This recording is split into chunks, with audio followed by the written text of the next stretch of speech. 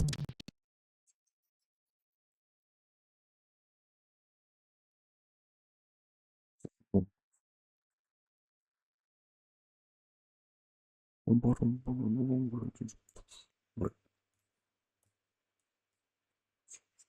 Skip on that one. What am I reading there? Anyway.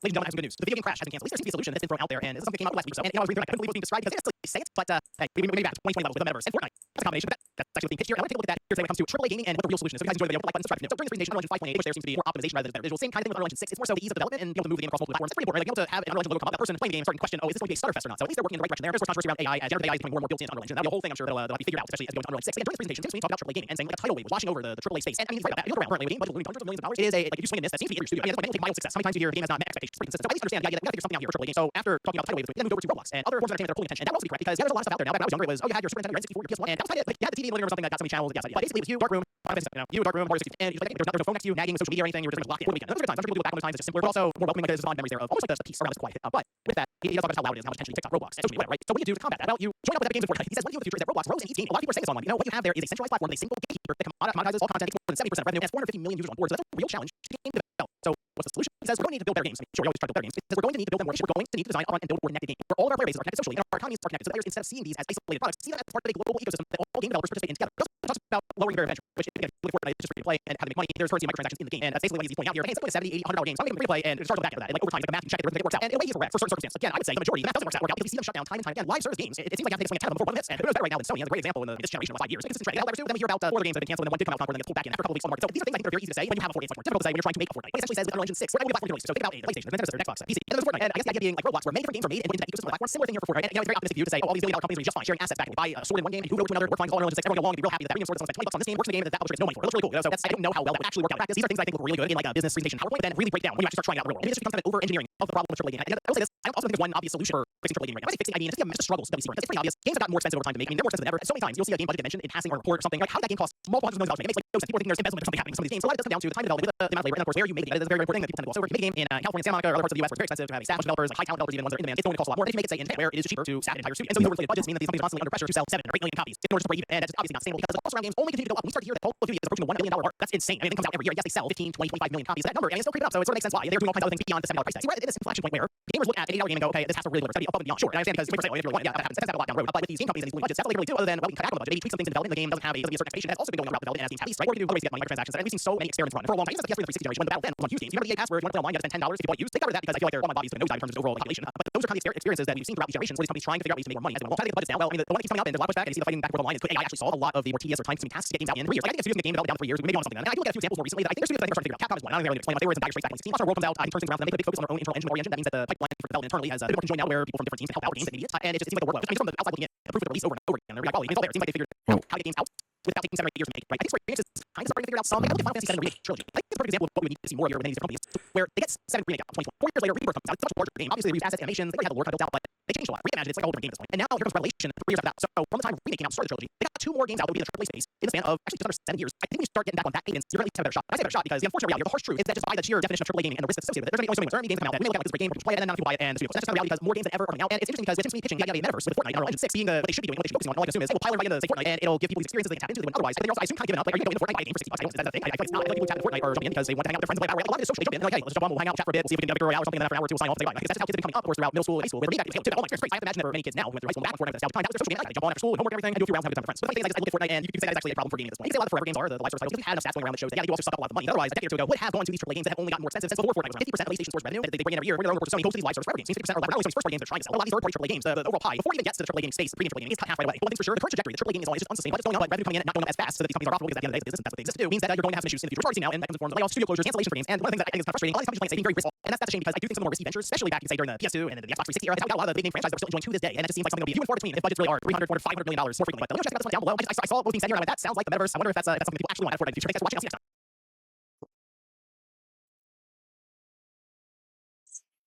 This kind of pattern is appearing all over the streets in Amsterdam. When you're walking next to the street, it just looks like some lines. Kind of weird digital pattern. But check out what it looks like from the driver's perspective. Here you can see it's actually a bunch of 30s, which is the new speed limit on the street. This pattern has a couple of effects. One is that it visually narrows the street, which research has shown causes people to drive slower. But it's also a constant reminder of what the speed limit is here.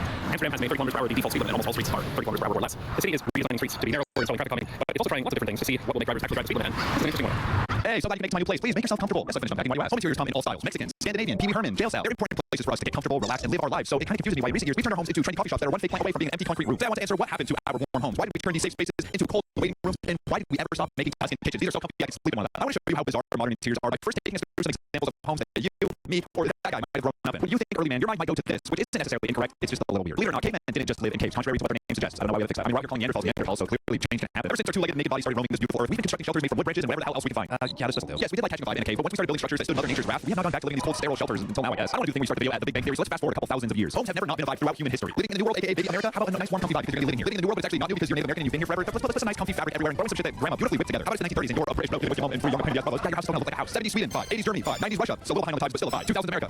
There's nothing I wouldn't do for a Tuscan kitchen. Just leave me here for a little bit. Please don't make anything weird work in the darkness. I feel like I would cook so much more and just enjoy life if I had this kitchen. But the hell, 2010s is when things started to fall apart. The world was at war. I was getting hair in new places and color was falling out of fashion. Let's use TV shows as snapshots of our society to see the evolution of interior design. The early 2010s had houses like iCarly, Big Time Rush, and Good Luck Charlie, all livable, comforting spaces. By the turn of the decade, those interiors became less, let's say, human. Think of interiors like the iCarly reboot, Ted Lasso's little apartment, Abbott Elementary, which I know is supposed to be an off-putting apartment, but family sitcoms don't exist anymore. I ran out of examples. There has never been one specific style of home, but throughout history, homes have been warm and inviting. Whether it was through earthy color palettes or furniture that looked soft and disarming. In the late 2010s and early 2020s, furniture became colorless. Their designs became more cold. Don't sit on it. Now we gotta ask ourselves, why did this happen? The first thing someone might tell you as to why homes went from looking like this to looking like that is that neutral homes sell easier. They look better in photographs and are so plain that the customer can easily imagine what their life would look like in this home that they'll never afford because they didn't buy Bitcoin in 2014. The issue with this reason is that it doesn't address why a customer will buy this home and then once all the soulless neutral stage furniture is removed, they'll proceed to fill it with their own neutral stage soulless furniture. Well, here's the thing with neutral furniture and coffee tables that are basically just they maximize efficiency. When I'm sitting here swallowing pounds and pounds of chips that glow with red 40 and I drop one onto this bright couch, that's not a feature of the couch. That is not getting out. When I do the same thing to this gray couch that has that weird harsh texture to it, I can assault it with the harshest chemicals and it'll look good as new, which honestly isn't even necessary because this weird texture stuff is made to hide Cheeto stains on its own. I'm not saying owning this easy clean furniture is a bad thing though. I get it. Cheap furniture is so much easier to live with. Leaving a moist top on this mass-produced table is not going to bring more like a wood to a solid wood piece of furniture. Also, have you moved solid wood furniture? Hate on particle board all you want. If I had one more of my indie friends move their damn ass solid wood furniture, I might drive a solid wood skewer right through my head. This is a huge point here. This furniture is so convenient and cheap because it is mass-produced, and because it is mass-produced, it's got to have wide appeal. And remember how I told you that neutral colors are easier to sell? Yeah, I wasn't lying. Did you think I was lying? Did I lie to you in a YouTube video? What has society done to you? You really thought I'd come on here, write this whole thing out, record it, upload it just to lie to you? I really thought we had something more special. I don't even know if I want to continue the video after what you think about it. We can't have these beautiful interiors anymore because companies think we want furniture that's colorless, easy to clean, cheap, and inoffensive. And they're not wrong. We prove with our wallets that is what we want. Not only is it what I want, it's what you want, it's what he wants, it's what we all want. Let's talk about trends. The death of warm houses and say, for example, this beautiful Tuscan design is closely tied to the pervasive spread of tech into our everyday lives. A little while ago, we honestly thought, why do we feel so stressed and wired all the time? It was because our homes were filled with warm colors and pictures of our families. Now we realize it's because we are more connected to the horrors of the world than ever before. I love my new iPhone 5s. I can chat with my friends whenever I want. That's a baby thing turn the pace. I don't know if I can smile again. These new levels of overstimulation led to the rise of minimalism, which aims to reduce stress and improve mental well-being by removing clutter and loud colors. No more Disney wallpaper, no more jumbles of stuff, and definitely no weird quirky furniture because that is stressing out your husband and causing him to cheat on you. The funny thing is, the people who hate minimalism and the people who hate non-minimalism hate the respective thing for the same reason. Ew, this looks like my mom's house. No matter what you think looks best, it's so hard to break generational taste. Millennials see no problem with ankle socks. Gen Z, on the other hand, sees no reason why ankle socks wearers should live. Personally, I don't like them, but I wouldn't go that far. Our taste is so often shaped by what we're tired of. For people making their homes into cold, desolate concrete squares, this is a comforting contrast to the ornate and chaotic homes they grew up in. Obviously, this isn't always the case. I didn't grow up in a Chipotle-looking house, but I still would hate the idea of having my house look like a Chipotle-looking house. On that same note, though, I decorate very differently from the way my parents decorate, and I think the same thing goes for all my friends as well. I also gotta mention this at some point. Elephant in the room, guys. No one can afford a home. We need cheap furniture that has no soul because we're moving from apartment to apartment every year trying to keep up with this crazy thing we call rent. If you do have a house, I doubt you can afford to buy furniture on top of it or even renovate it to make it more inviting and personal. We're all just taking whatever trendy cheap shit we get because that's all we can get. The fact of the matter is, these warmer styles feel overdone. They feel like mom's house. We spent so much time for so many decades making our homes feel comfy and warm that whole style started to feel suffocating. Not everyone is going full gentrified slop interior, but we definitely aren't embracing design trends from the 2000s.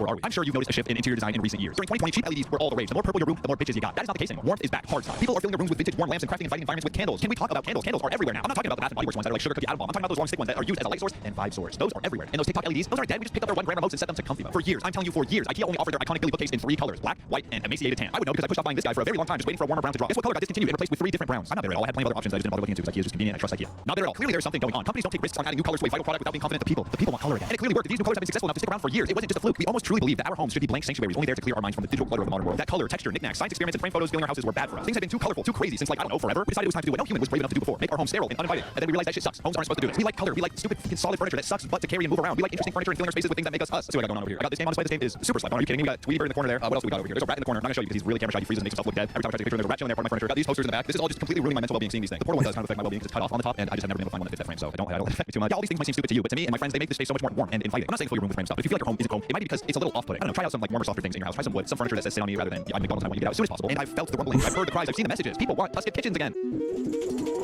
I still can't find my fucking mask, bro. Alright, guys, speaking of Tuscan kitchens, I just found out apparently there's this like crazed H3 fan, right? I still can't find my fucking mask, bro. Alright, guys. The email might be fake, actually. I just found out as soon as I uploaded the fucking video. Apparently there's this like crazed H3 fan, right? Who's been sending a lot of people fake cease and desist letters, pretending to be a real lawyer. Like a real guy. It's a real guy's name in the email. I looked it up. But it's not him. Shout out to Chris Kunzler for figuring that out, bro. Because it happened to him. He spoke to the actual law firm that this email was representing, and they didn't send that shit. Sweet. Shout out Gokunaru for trying to look into it for me. He ain't respond yet, but he'll probably turn up that it's probably fake. Thank you for everyone who supported me. Thank you to Living Ironically in Europe for being on Ethan's side. A lot of you guys figured it out, actually, as soon as I uploaded the video. And he's made a video claiming he's being sued by Ethan Klein. I don't care because I'm not a retard. What the fuck? So anyone falling for this is kind of a retard, including probably Wow Mao himself.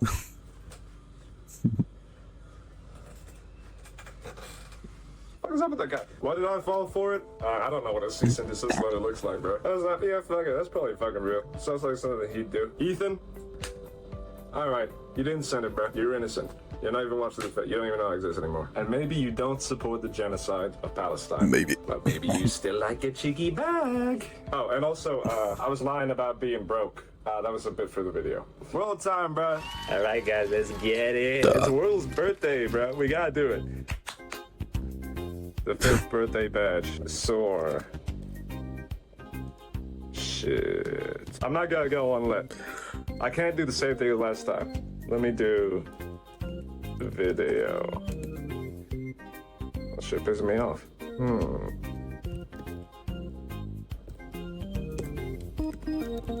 Moni. What? What? That's real? What could this word be, bro? Are you guys thinking as hard as me right now? What? Well, 5-letter word ends with I. We might be here for a minute.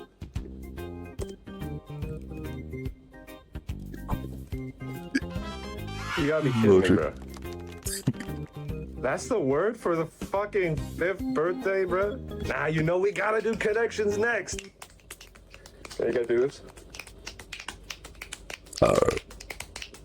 Miso paste, Vegemite, soy sauce, Parmesan.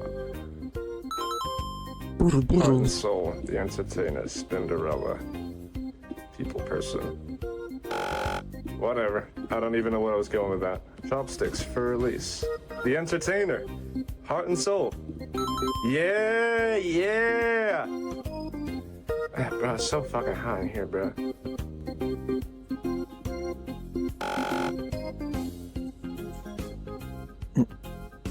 What? What does that even mean, bro? Nah, we gotta get this W back with Strands, though. I know we are, bro. I know we are. I feel it. I know how to play Strands. Cows, poor, tease, boots. Saddle. This is a kind of a cowboy style. What am I doing?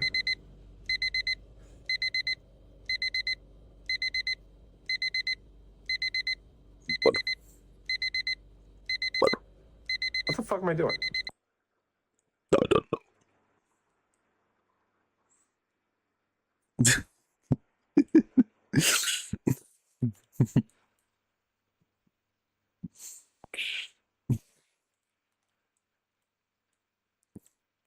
Dude. I have a serious problem. I am addicted to PC CD-ROMs. I just can't get enough of them. I have so many that I haven't even shown you guys yet. I found a seller on eBay that was selling a mystery box of 40 different PC CD-ROMs. Let's have a peek. Oh, there's some good stuff in there. Welcome back to Planet Clue. I don't know what's in this. Let's find out together, shall we? So I'm gonna slip my hand in here and then pull out whichever one I grab first. Now I'm not afraid to skip some of these because I don't want this video to be 900 hours long. The first pull was quite an oldie, actually, 1995 from Expert. I'm sure this is perfectly fine, but I have looked at enough Vegas Style Casino CD-ROM games for the rest of my entire lifetime, so I'm going to pass on this one. But I'm certain we'll find many that we will want to look at. All right, what's up next? Let's see. Hey yo, E-Games fishing. Oh, I love E-Games. We are definitely gonna have to take a look at this one. I've been writing an E-Games video for about a year now. That will come out eventually. I like this dino. Real screenshots. I can resist it no longer. We're gonna have to take a look at E-Games fishing. But before I can do that, I gotta make it vibesy in here. Now we're ready to play PC CD-ROM games. There's no emulation, no virtual machines here. This is all real hardware. I want to hear a single emoji comment. That's not period accurate to you guys, but it's close enough. Okay, it's within reason. E-Games fishing. Let's do it. What do you mean? I didn't delete the uninstaller. I would prefer if you did not do that. Now what about fishing's been installed? Okay, wait, let me put the stop. Oh, okay. Runtime error 53. Awesome. No, but I didn't know it was gonna close the whole thing. I can't believe this. It won't let me run the game. What if I location? E-Games or E-Games or E-Games.exe? I don't know. Try that one. Hey, all right, yeah. Okay, cool. I'm gonna get past that launcher. Man, boy, girl, looks like Pokemon. Put a stapler on there and then Ash Ketchum. Roguelike elements. Go fishing. Oh, look at this picture of fish. So funny for some reason. Wee. Like that. Yeah. Oh, he got away. Dude, this rocks. Got him. Oh my gosh. What percentage? Oh, what was that? No. What? I didn't get to see it. The monster ate my fish. I just realized this does have something in common with Pokemon. We're trying to catch them all, but instead of Pokemon, it's fish. Oh god. Oh no. Bye. I gotta deal with the gators. This game is very, very fun. I like it. It's very simple. It's very fast. I haven't seen anybody see this, but it's really fun. I really enjoy this. Let's do it. Oh, I folded the tape on it. No.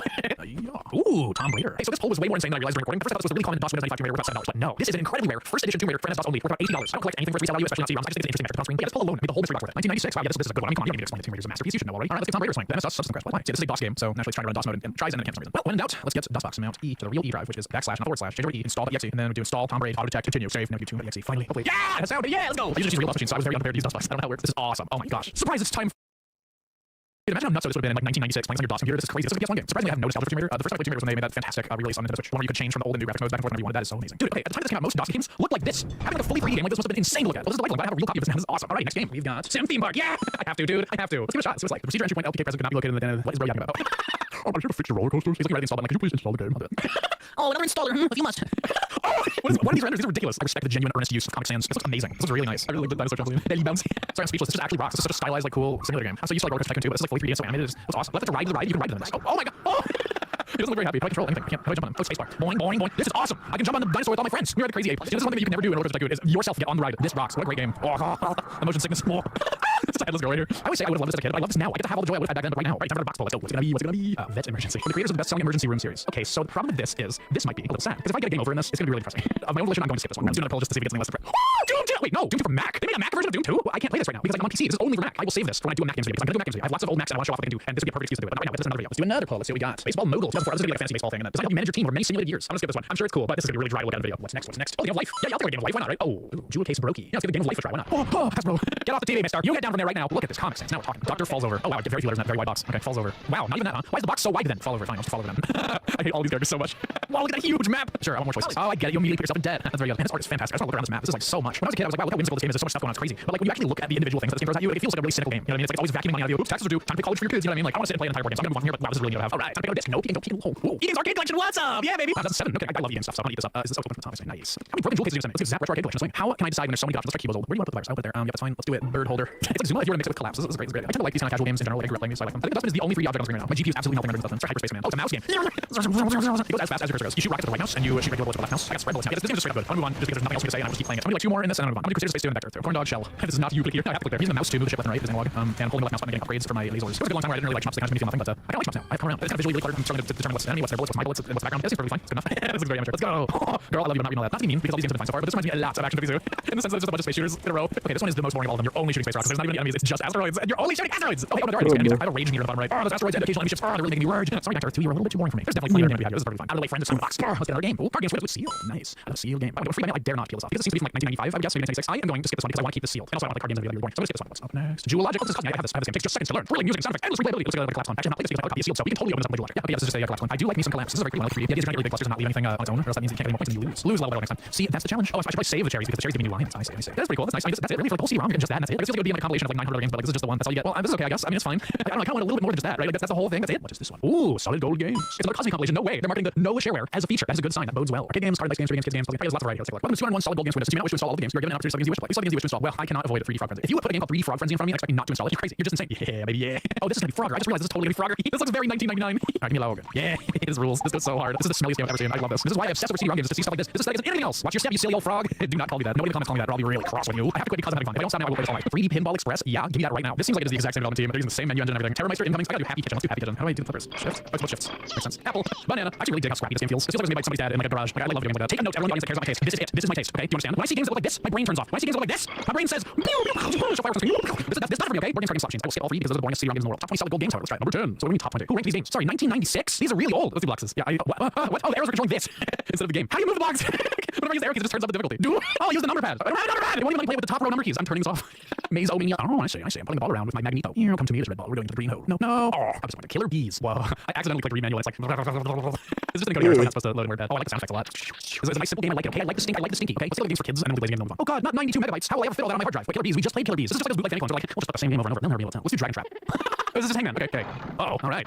No. Oh, probably Mother. Yeah. Why turn into a rat? Is it good that you turn into a rat? I kind of feel bad for the dragon. You found the Mother. I want justice for the dragon. Wait for the dragon real quick. See what happens. Yeah. Kill the wizard. Kill him. The wand melted. All right, that was a little disappointing. Writing program. Easy to use word processor for kids. Why did you put it in games for kids? This is not a game. Here's I want PSP, PS1, PS2, PS6, PS7. They haven't released those yet. Anything. All right, this is very interesting. I'm gonna move on. Let's look at top 50 blazing games over here. Take a look. Top 50 blazing games. Wait, what? It's a Solid Gold games. That's not right. Olive Wars. War in the Salad Bar. You're a military olive armed with ballistic commence. Okay, I get points by shooting the vegetables and hitting them. But if they hit me, I lose points. And if I get combos, it's good. It's good if I get combos. Let's do Maze Race. Oh, it's so wide. I'm gonna get a cheat before you. You can't stop me. I'm going for it. Yeah, I won. Susie Sushi. Oh, it's Pac-Man. Oh, she's so hungry. She wants to eat all the sushi. There's a funny little sounds. They could not turn down the MIDI music enough. They're like, hey, how quiet can we get it? Can we get it like 0.0001 decibels? That'd be just perfect. Oh, they just gave me all the MIDIs. Dude, I'm so playing these on my website. These are so fire. All right, I'm moving on to this, but this has been a pleasure. Thank you so much for 201 Solid Gold Games for all the internet. Excuse me, friends. It's time for box. This one. Oh boy.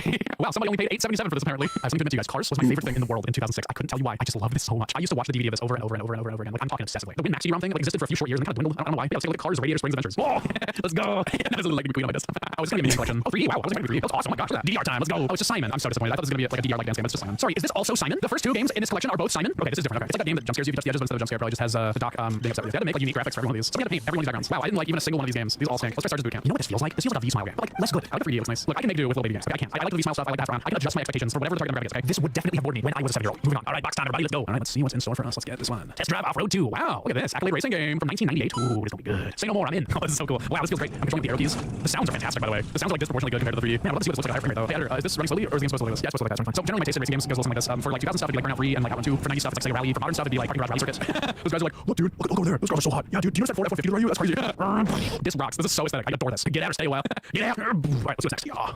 This is the Shock 2, baby! Why are all these jewel cases broken? This is like a legendary PC game. This is up there with the best of them. Oh, it's immaculate, girl. This is minty fresh. If I just replaced the jewel case, show me that beautiful auto run. Yes, baby. Happy Pride Month, y'all. We got System Shock 2 up in here. Oh, I'm sorry. I'm probably not doing much for Pride Month. I have been beaten over the head with medical stuff this month. All right, let's see how it looks on this hardware. It'll probably look fantastic on this hardware.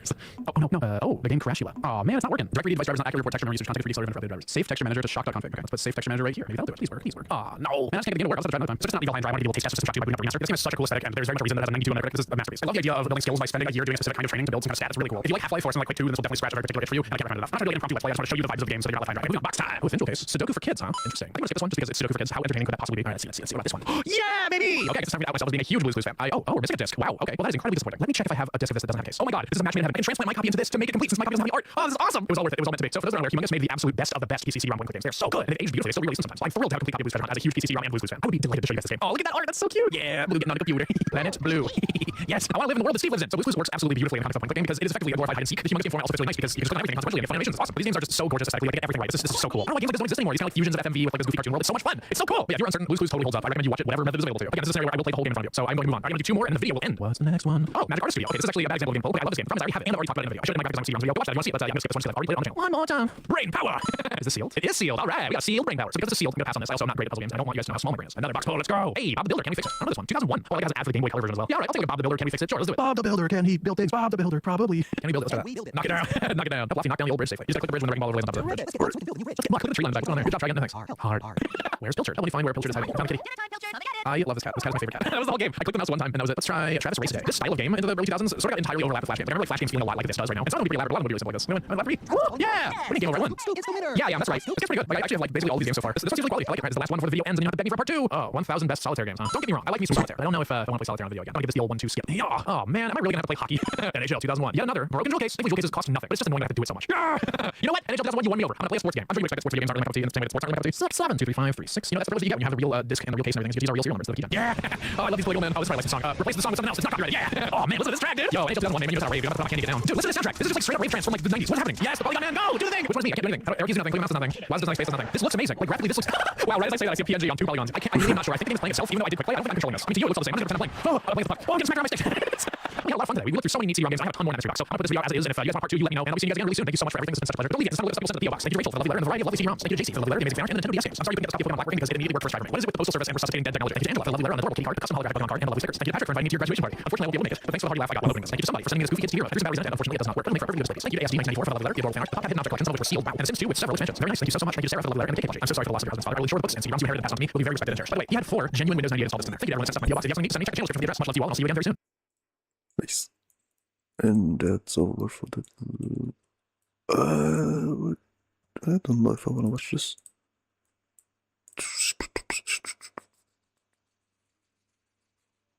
Yeah. So, replace this.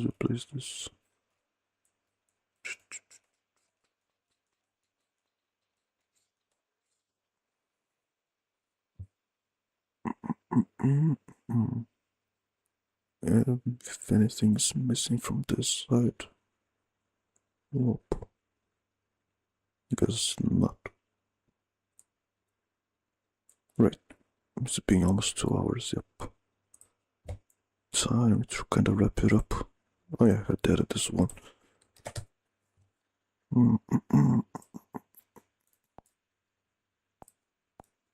Hey, good morning, folks. My name's Ryan. I want to make a video about why I hate dope heads. And hate is not too strong a word. I have lived on the streets of America for decades. I had a brief 5-year break in between where I had a somewhat normal life. Had a job, had a girlfriend, had community, had, bars that knew me and liked me and go out clubbing and, all the normal stuff. But I've spent decades on the street. And I've seen a lot of hard drugs, a lot of hard drug users, obviously. And it is not very fun. Now, there's a big difference between dope heads in the 90s and dope heads today. And it's because of the drugs.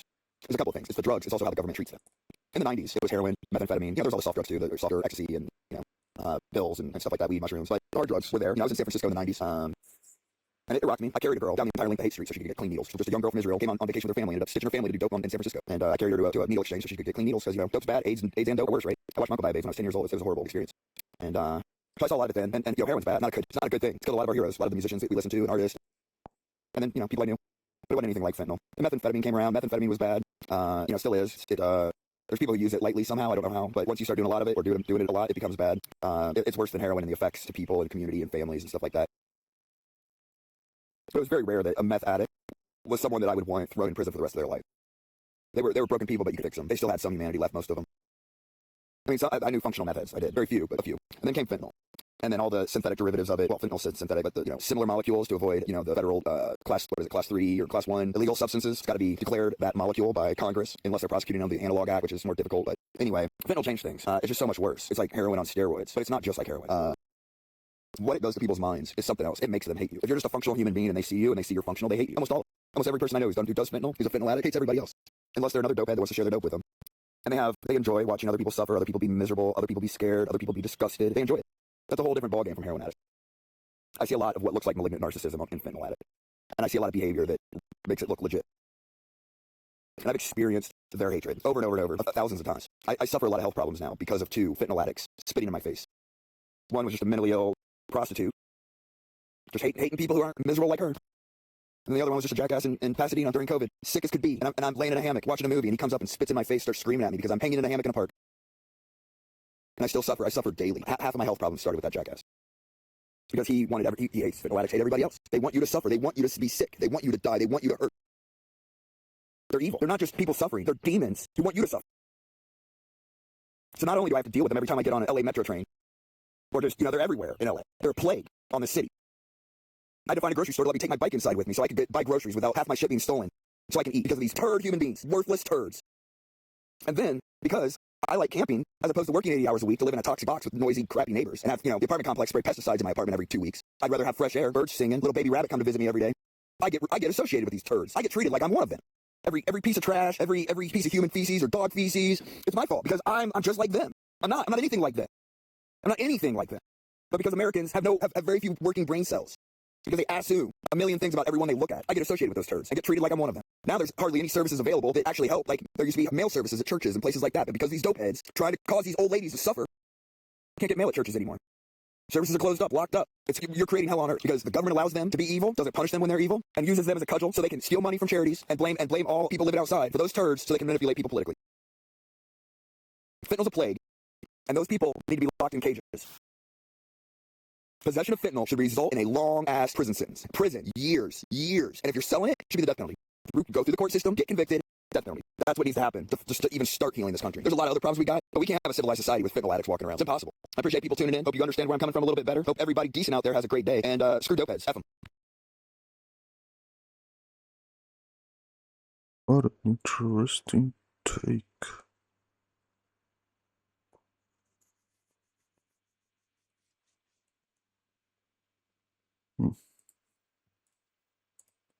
Oh, okay, this is the last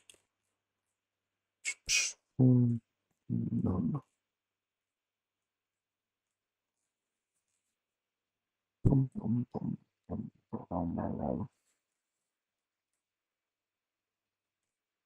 I'll put another video here while I just browse on this. Let's see this one. Hey there, folks. Good morning. My name's Ryan, and I just want to respond to a comment by Jonathan Peterson in my Fake Christians Everywhere video. Jonathan, you are emblematic of the problem with Christians. Your hubris, your ignorance, your confidence, and your nonsense is exactly what's wrong with Christians. I don't know. I don't think you've read the Bible. And using Christ as a cudgel towards things you don't understand to make stuff up and just, I don't even know what you're talking about in your comments, really. It's like you didn't watch my video, and then you're just spouting stuff off into space and things. Hey, good morning, folks. My name's Ryan, and I just got to make this video. Really, one of the worst things about being homeless in America is the know-it-all ideology, thought process of your average American. And it goes from your fentanyl addict who can't stand up straight, can't complete a sentence or pull his pants up, to city employees who think that they know what services they offer and they have no flipping clue. To random people on the internet. I'm not a genius. I'm above average, intelligence-wise, according to every testing score. And yet people just can't come to the grips with the fact that I know things. I scored higher on the SAT in 8th grade than most Americans did or will as a junior in high school.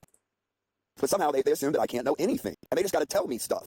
Because they know everything and I know nothing. And it's absurd. It's pathetic. And it's why we can't fix anything. Nobody listens to us. Nobody asks us anything. But I have a woman, city employee come up to me and try to hand me this business card. I don't want your business card, lady. You don't have any services here for me. Employee in Pasadena, she works for the city government. She's probably a city councilor or something like that. Tells me how great the guy on the card is and how helpful he is. He's a cunt.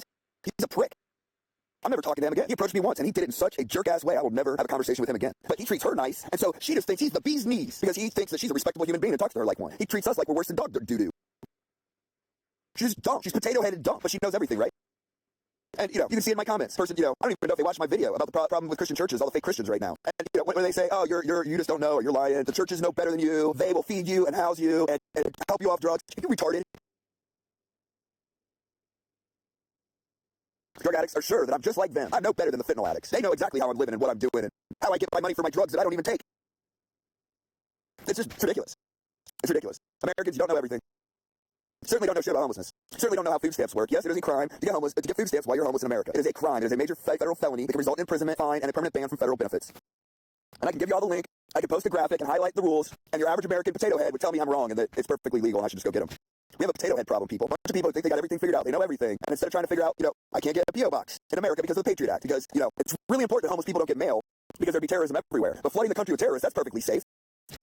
But everyone says I'm wrong. But not one of them can argue the point or tell me where I can get a P.O. box without, electricity bills and all that stuff. I've got ID, got a bank account, not allowed to get a P.O. box because of the Patriot Act and the stupidity of Americans and the lack of caring of Americans who don't give a rat's butt that I can't get mail. Or they just think I'm too stupid to figure out how to go to a mail service. How are you guys going to fix stuff when you don't know anything, but you think you know everything and everything you know is wrong? How do you think you're going to fix homelessness? How do you think you're going to help me when nobody asks me what I want or need? Everyone just tells me, just do this. I've done all that a million times. Gets you nowhere. People have no idea, but they all think they know.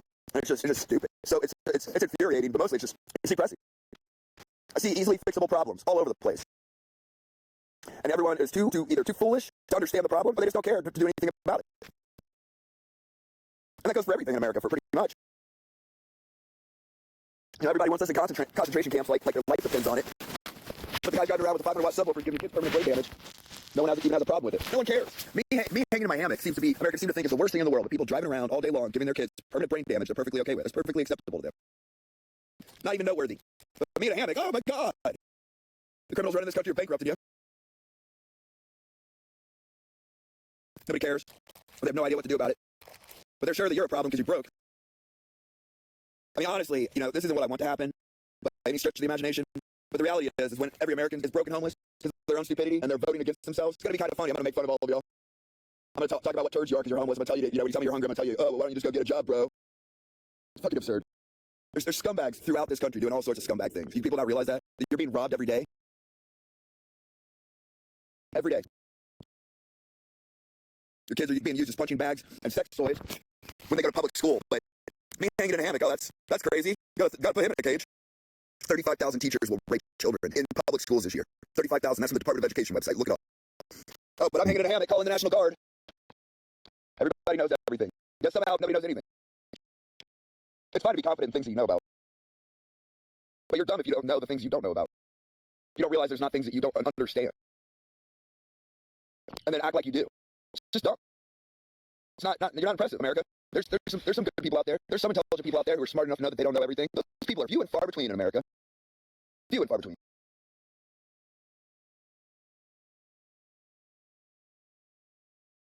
And the craziest thing, excuse me. The craziest thing is that the people who are robbing you the most and screwing your lives up the most and hurting you the most are the same people giving you all your stupid ideas that you're so sure of.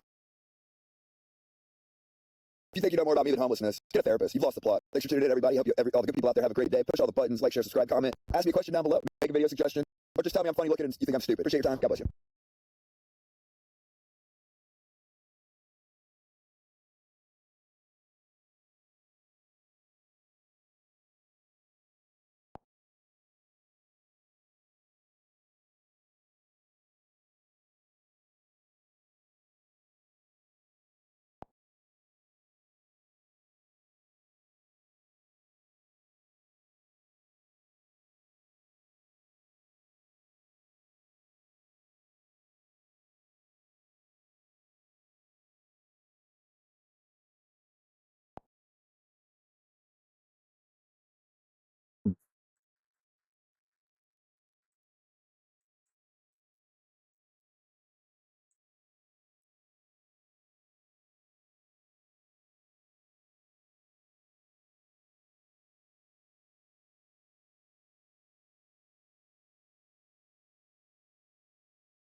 Oh.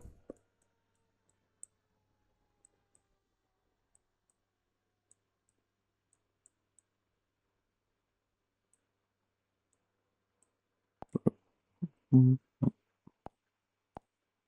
Hey folks, I'm going to tell a little story since I've been having all these videos about fentanyl. I just want to kind of give people an idea of where I've been, and what I've had to deal with it, what I've had to watch other people deal with it, and how I tried to deal with it the best I could.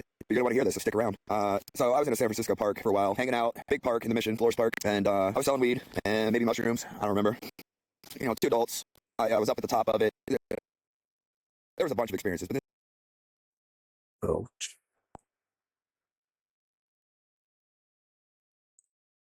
It's too broken. You know what? I'll maybe leave it for later. It's still there on the. Yeah, just can check the history. Go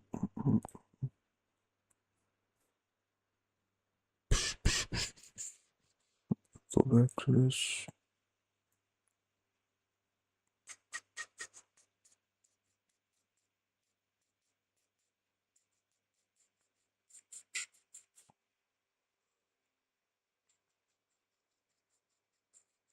What the fuck? You just World Cup slot all over. I'm gonna stay like that for another month.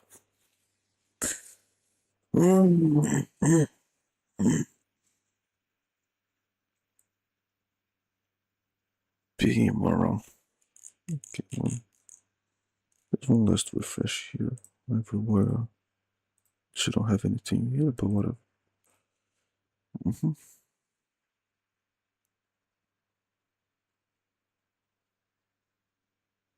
Mm, mm, mm.